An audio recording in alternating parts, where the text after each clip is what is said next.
I used to think that being a mother meant your children would always need you, that no matter what happened in their lives, you'd always have that special place in their heart. I was wrong. Sometimes the person you love most in the world can just disappear. And it starts so quietly, you don't even notice until it's too late. Let me tell you about my daughter, Helen. From the moment she was born, we had this connection that I thought was unbreakable. You know that feeling when you look at your child and see not just who they are, but who you hope they'll become?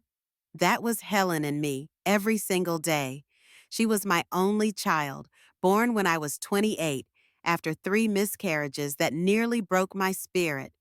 When the doctor finally placed her in my arms, I made a promise right there in that hospital room. I told her I would always be there for her, no matter what. And for 32 years, I kept that promise.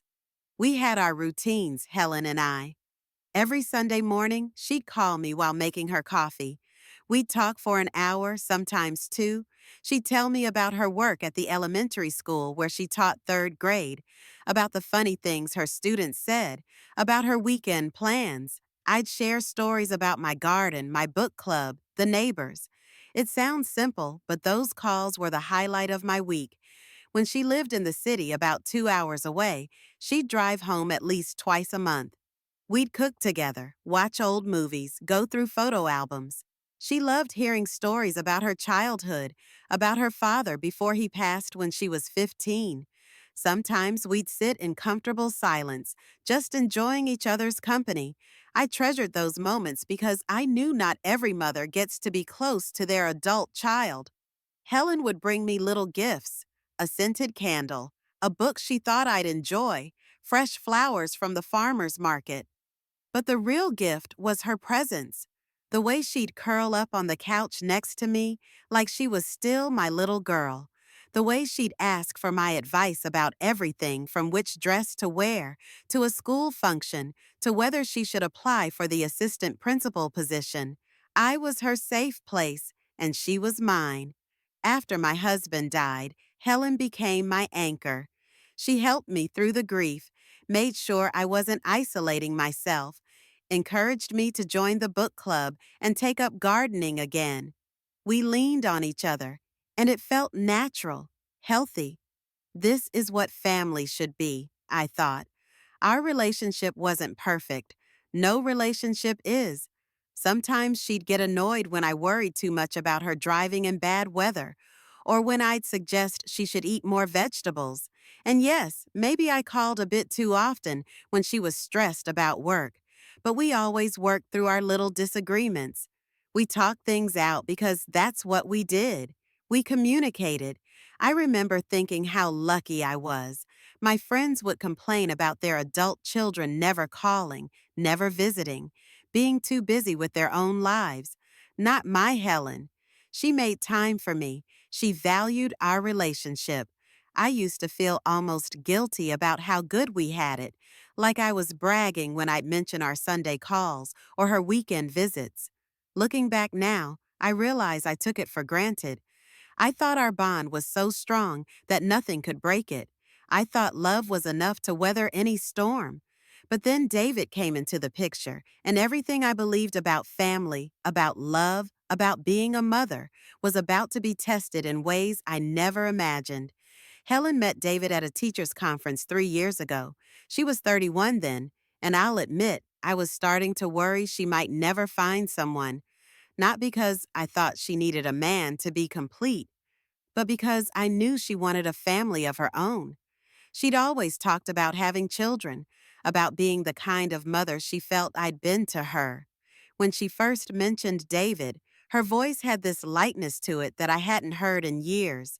She'd dated other men, of course, but this felt different. She talked about how smart he was, how ambitious. He was a few years older, 35, and worked in business management for a large company. He'd never been married, which Helen saw as a good sign. "He's been waiting for the right person, Mom," she told me, "just like I have." I was excited to meet him.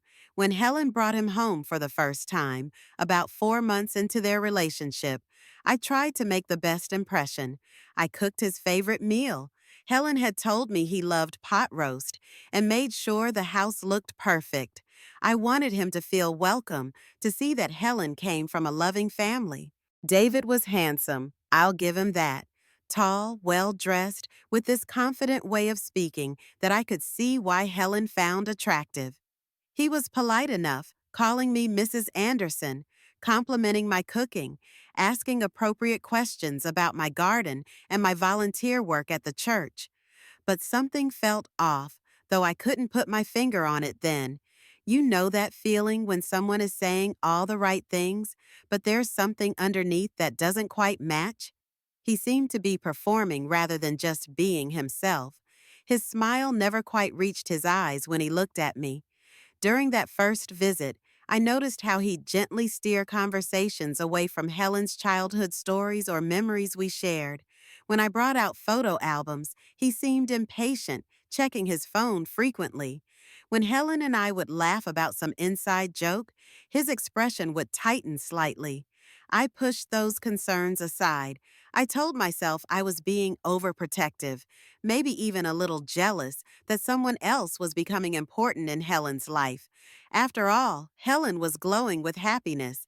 She looked at David like he hung the moon, and isn't that what every mother wants for her daughter? To see her loved and cherished. Over the next few months, I tried hard to build a relationship with David. I'd ask Helen about his work, his family, his interests. I sent him birthday cards, included him in holiday plans, made sure he felt like part of our little family. But every interaction felt like I was trying to connect with someone behind glass. Polite, distant, careful. The red flags were subtle at first. David would make comments about how attached Helen and I were, said with a smile but carrying an edge. He'd joke about our Sunday phone calls, calling them check-ins in a way that made them sound excessive. When Helen would mention visiting me, he'd suggest other plans instead. Dinner with his colleagues, weekend trips, home improvement projects that suddenly became urgent. I should have trusted my instincts. I should have paid attention to the way Helen started changing around him, becoming more subdued, more careful with her words. I should have noticed how she stopped sharing certain things with me, stopped asking for my advice as often. But I wanted so much for her to be happy, for him to be the right person for her, that I ignored the warning signs my heart was sending me.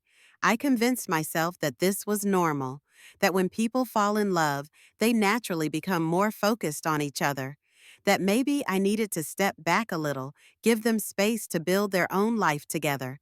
I thought I was being mature, understanding, supportive. I had no idea I was slowly being erased from my daughter's life, one small compromise at a time. And the man I was trying so hard to welcome into our family was methodically building walls between Helen and me, walls that would soon become too high for either of us to climb. The changes started so gradually that I almost didn't notice them. It's like watching your hair grow or your garden bloom. You don't see it happening day by day, but suddenly you realize everything looks different. Our Sunday morning calls became Sunday afternoon calls, then sometimes Sunday evening calls. Helen would apologize, saying she and David had slept in, or they'd gone for a long hike, or they were busy with errands. Reasonable explanations, every single one.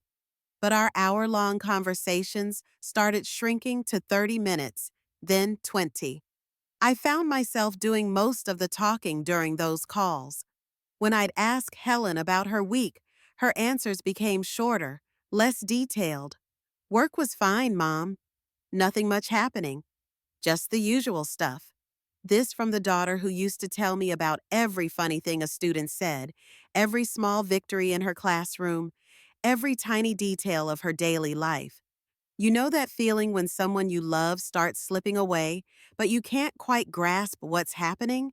It's like trying to hold water in your hands. The harder you squeeze, the faster it disappears. I found myself working harder to keep our conversations going, asking more questions, sharing more stories, trying to fill the growing silence with my voice. When I'd suggest a visit, there was always something else planned. David's company picnic, a weekend trip to see his parents, home projects that couldn't wait.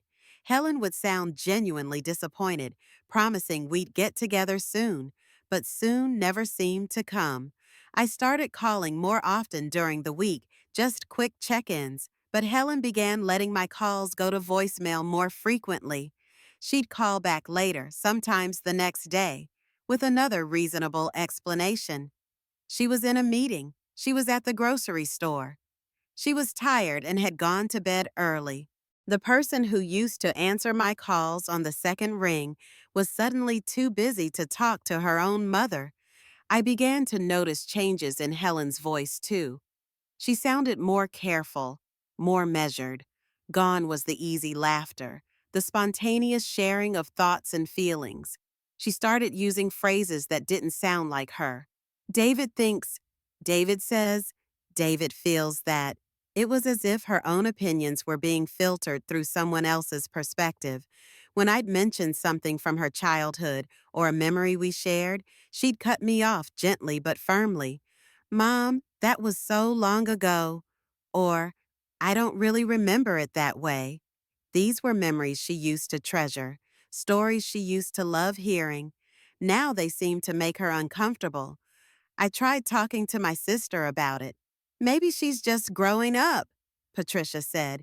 Maybe this is what happens when children get seriously involved with someone. But Patricia's own daughter called her twice a week and visited every month. This felt different. This felt wrong. The worst part was the doubt that started creeping into my mind. Was I being too clingy? Too demanding of Helen's time and attention? Had I somehow crossed a line from loving mother to burden?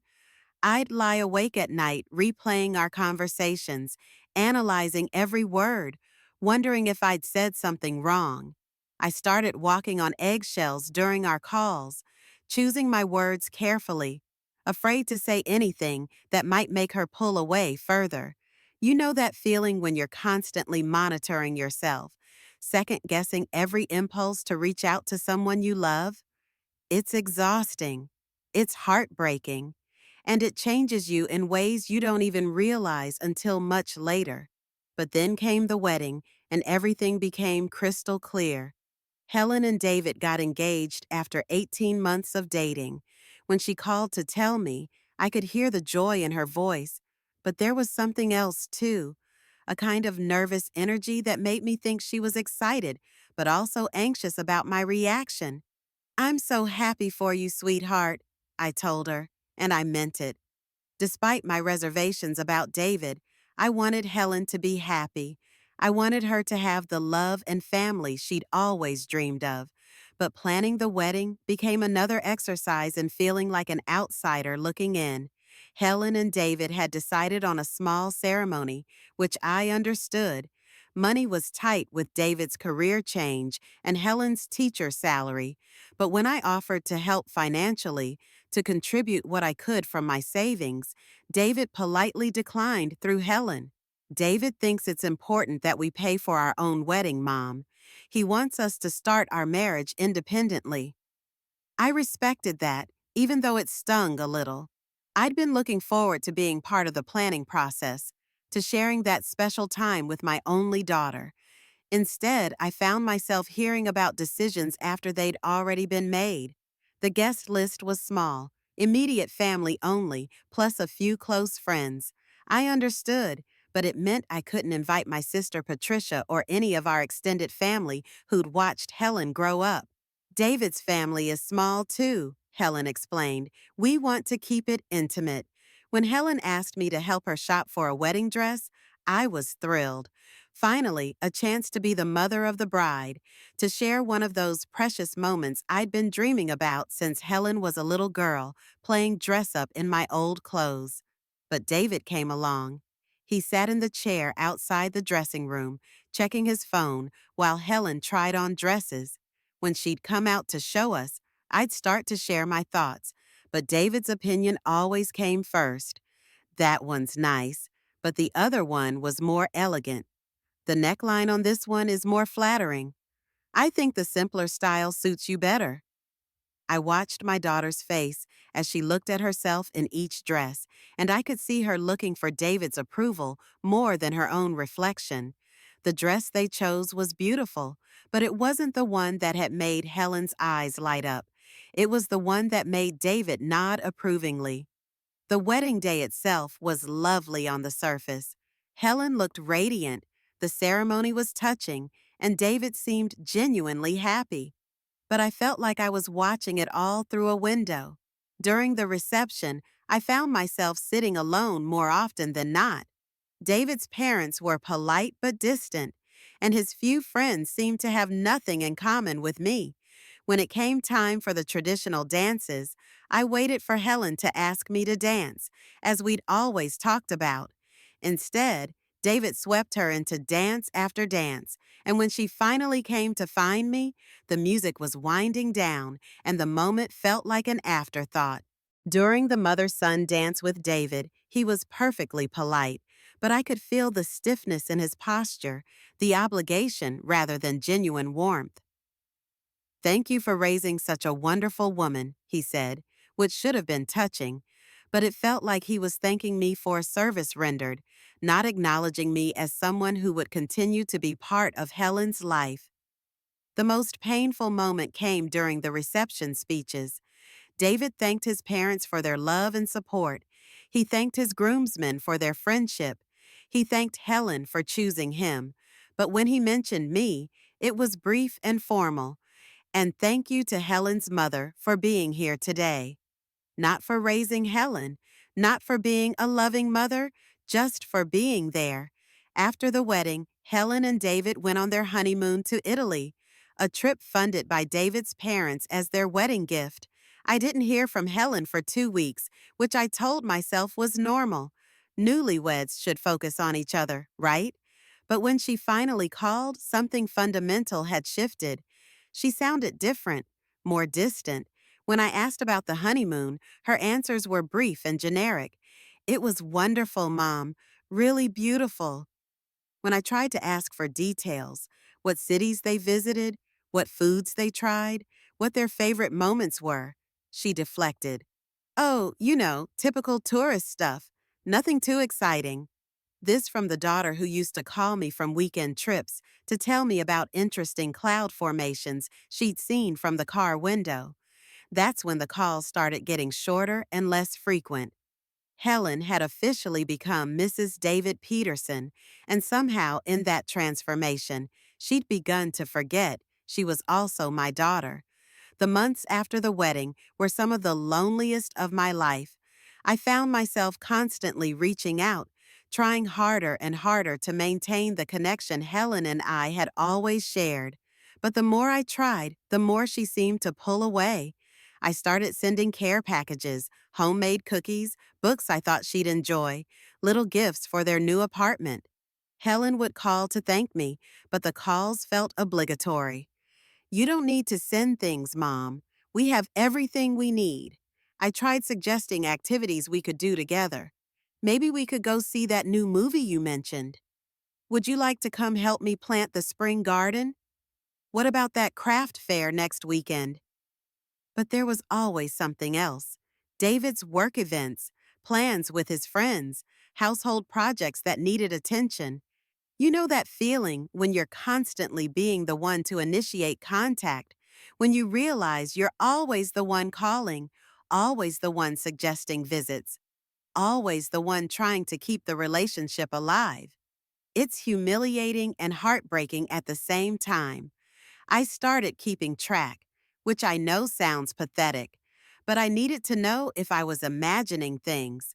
3 weeks would go by without Helen calling me.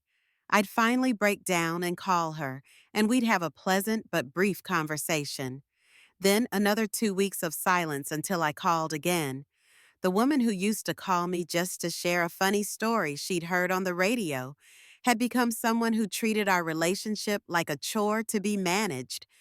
I tried talking to Helen about it once, gently. I feel like we don't talk as much as we used to, sweetheart. Is everything okay? Everything's fine, Mom. I'm just busy with married life, you know. David and I are building our life together.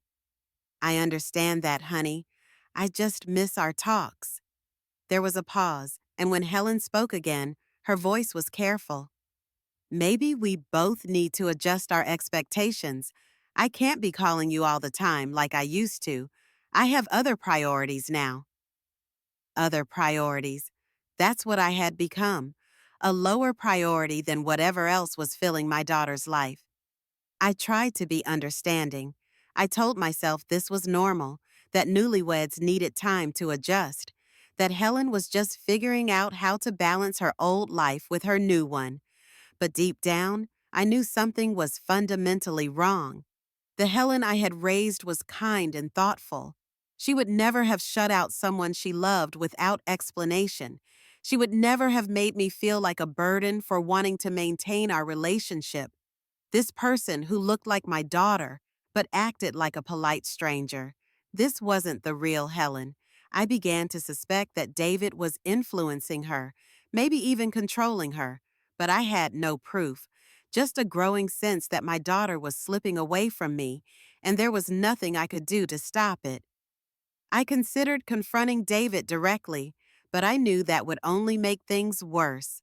I thought about asking Helen's friends if they'd noticed changes in her, but I realized I hadn't heard her mention her old friends in months. Had she lost touch with them too, or was I the only one being pushed out of her life? The isolation was suffocating. I'd go days without talking to anyone meaningful, just brief exchanges with cashiers and neighbors. The phone that used to ring regularly with Helen's calls sat silent. The calendar that used to have regular visits marked became empty, weekend after empty weekend. I started volunteering more at church, joining additional committees, anything to fill the void Helen's absence had created. But nothing replaced the joy I'd found in our relationship, the sense of purpose I'd felt in being her mother and confidant. Until the day she finally told me the truth, and I realized that everything I'd been sensing, all the distance and changes and careful politeness, had been building toward one devastating conversation that would change everything between us forever. That truth was going to shatter what was left of my heart and force me to face a reality I'd been trying desperately to deny. My son-in-law didn't just dislike me. He wanted me completely out of his wife's life, and Helen was going to let him have his way. The phone call that changed everything happened on a Tuesday morning in March. I remember because I was repotting my African violets, trying to keep my hands busy while my mind worried about Helen. It had been 3 weeks since our last conversation, and I was fighting the urge to call her again. When the phone rang and I saw her name on the caller ID, my heart leaped. Maybe she was finally reaching out. Maybe things were going back to normal. Maybe I'd been worrying about nothing. "Hi, sweetheart," I said, probably sounding too eager. "How are you?" "Hi, Mom." Her voice was flat, tired, not the voice of someone calling because they missed me. "I need to talk to you about something." I set down my gardening tools, suddenly cold despite the warm spring sunshine streaming through my kitchen window. "What's wrong? Are you okay?" "I'm fine. It's just—" She paused, and I could hear her taking a deep breath. "David and I have been talking, and we think it would be best if we had some space." "Space?" I sat down heavily at my kitchen table. "What kind of space?" "From you, Mom. From our relationship. David feels like you're too involved in our lives, and honestly, I'm starting to see his point. You know that feeling when someone drops a stone into your chest, and you can feel it sinking all the way down to your stomach? That's what those words did to me. Too involved in my daughter's life, the daughter I'd raised and loved and supported for 32 years. "I don't understand," I managed to say. "How am I too involved?" "The constant calling, the surprise visits, the way you insert yourself into our decisions. David says it's not healthy for a marriage to have a mother-in-law who can't let go. Each word felt like a slap. Constant calling. You mean the weekly conversations we used to share? Surprise visits. When had I ever shown up unannounced? Insert myself into decisions. When had I ever done anything but offer support when asked? Helen, honey, I call you once a week, sometimes less. And I haven't visited in months because you always have other plans.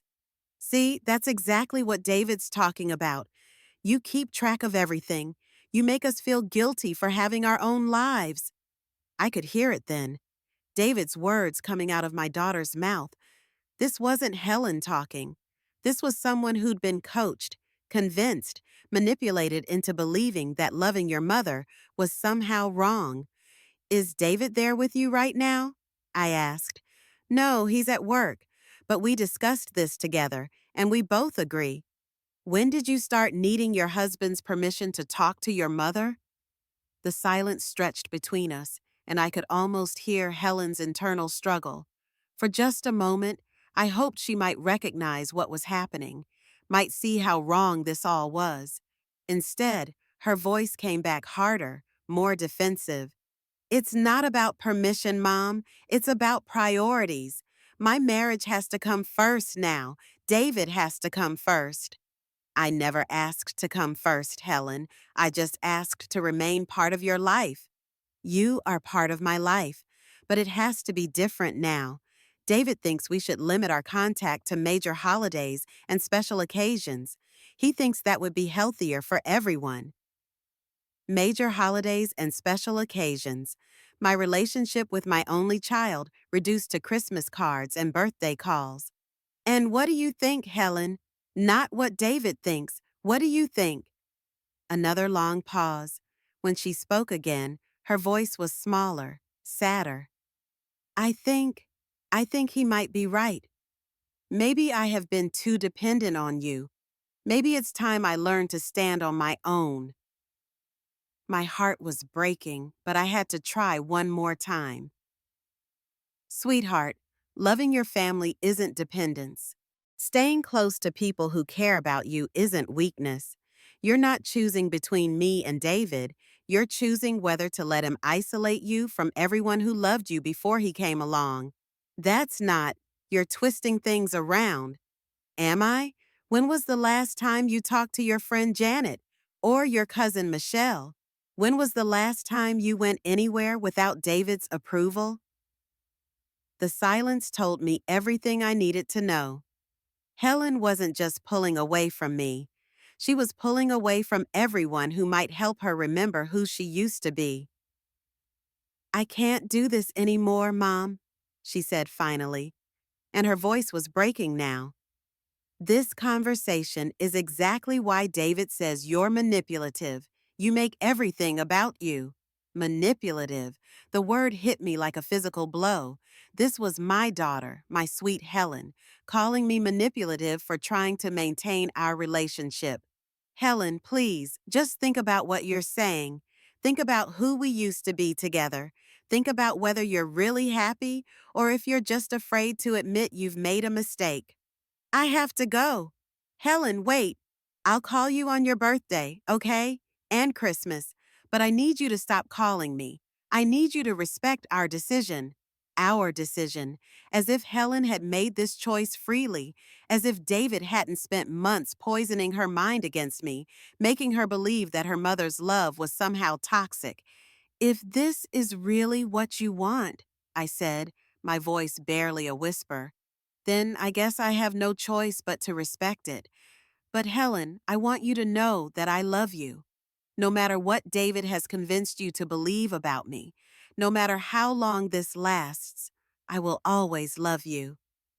I love you too, Mom, she said, and for just a moment, she sounded like my little girl again. But this is how it has to be. The line went dead, and I sat there holding the phone, staring at it like it might ring again, like Helen might call back and say it was all a mistake, that she'd come to her senses. But I knew she wouldn't call back. David had won. He'd successfully convinced my daughter that her mother's love was a burden to be shed, a weakness to be overcome. I hung up the phone and didn't know if I'd ever speak to her again. The days after that phone call blurred together in a haze of grief and disbelief. I kept replaying the conversation in my mind, analyzing every word, wondering if I could have said something different, something that might have reached the real Helen underneath all of David's influence. I found myself picking up the phone a dozen times a day, starting to dial her number before remembering that I wasn't welcome anymore. The muscle memory of our relationship was so strong. When something interesting happened, my first instinct was still to call Helen and share it with her. You know that feeling when someone you love dies, but their body is still walking around somewhere, living a life that doesn't include you? That's what this felt like. My daughter was alive and well, but the relationship that had defined my life for 3 decades was over. I stopped taking care of myself the way I should have. I'd forget to eat meals, or I'd make dinner and then sit there pushing food around my plate, my appetite gone. Sleep became elusive. I'd lie awake at night wondering what Helen was doing, whether she missed me at all, whether David was congratulating himself on successfully removing me from their lives. My sister Patricia tried to help. She'd call daily, invite me over for dinner, suggest activities to keep me busy. But I felt hollow, like I was just going through the motions of living while waiting for my real life to resume. Maybe you should try calling her, Patricia suggested one day. Maybe she's waiting for you to reach out. She was very clear that she didn't want me to call. But what if she's changed her mind? What if she's regretting what she said? I thought about that constantly. I imagined Helen sitting by her phone, missing our talks, wanting to call but feeling trapped by the choice she'd made. I imagined her realizing that David had manipulated her, that she'd thrown away something precious for someone who didn't truly love her. But I also knew that calling would only confirm everything David had told her about me, that I was clingy, manipulative, unable to respect boundaries. If there was any chance of salvaging our relationship, I couldn't be the one to break the silence. The worst part was the isolation from other people who'd known Helen and me together. Friends would ask about her, expecting the usual proud mother updates. "How's Helen doing?"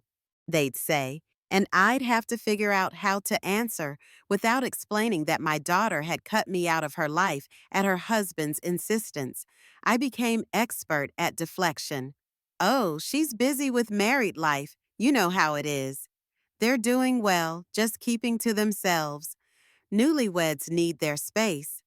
Each lie felt like another small death, another acknowledgement that the relationship I'd treasured was truly gone. Some nights I'd find myself going through photo albums, looking at pictures of Helen as a child, as a teenager, as a young woman who still smiled at me with genuine love and affection. I tried to pinpoint when everything started to change, when David's influence had begun to poison her mind against me. The holidays were the worst. Helen's birthday came and went without a word from her. Mother's Day arrived like a slap in the face. The day that had always been our special celebration, now just a reminder of what I'd lost. I kept thinking about all the mothers and daughters out there who were taking their relationships for granted, who were arguing about silly things or letting pride keep them apart. I wanted to shake them, to tell them how quickly it could all disappear, how someone could come between you and steal away the person you loved most in the world. But I wasn't ready to give up, not completely, because somewhere underneath all the hurt and anger and heartbreak, I still believed in the Helen I'd raised. I still believed that love was stronger than manipulation, that truth was more powerful than lies. I just had to figure out how to reach her before it was too late, before David's influence became so complete that my daughter disappeared forever. And then something unexpected happened that would give me the chance I'd been waiting for. The opportunity to show Helen that no matter what her husband thought, a mother's love doesn't just vanish because it's inconvenient. 6 months of silence can either break you or teach you something about yourself. For me, it did both. I spent the first few months grieving, feeling sorry for myself, wondering what I'd done wrong. But somewhere around month 4, something shifted inside me. I was sitting in my garden one evening, watching the roses I'd planted when Helen was in high school bloom their second time that season. These roses had survived harsh winters, drought summers, and neglect when I was too busy raising a daughter to tend them properly. Yet here they were, beautiful and strong, because they'd been planted with deep roots. That's when I realized I'd been approaching this all wrong. I'd been acting like David had already won, like Helen was lost to me forever. But the Helen I raised had deep roots too.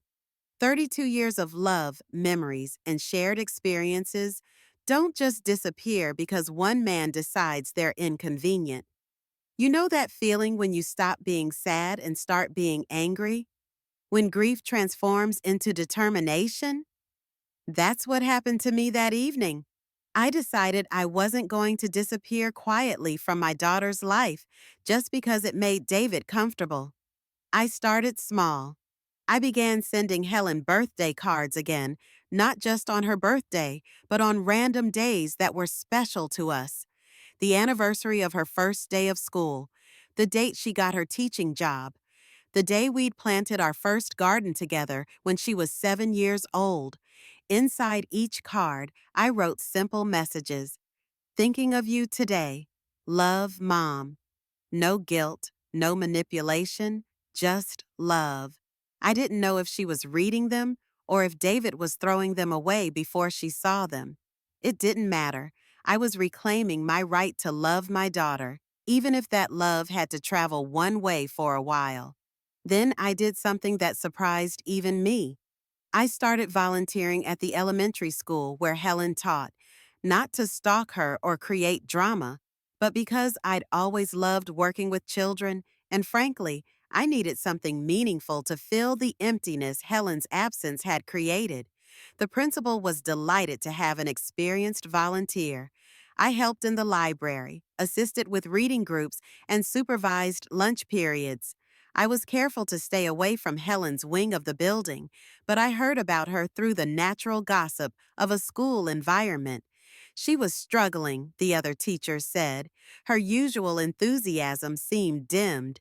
She'd stopped participating in after-school activities and social events.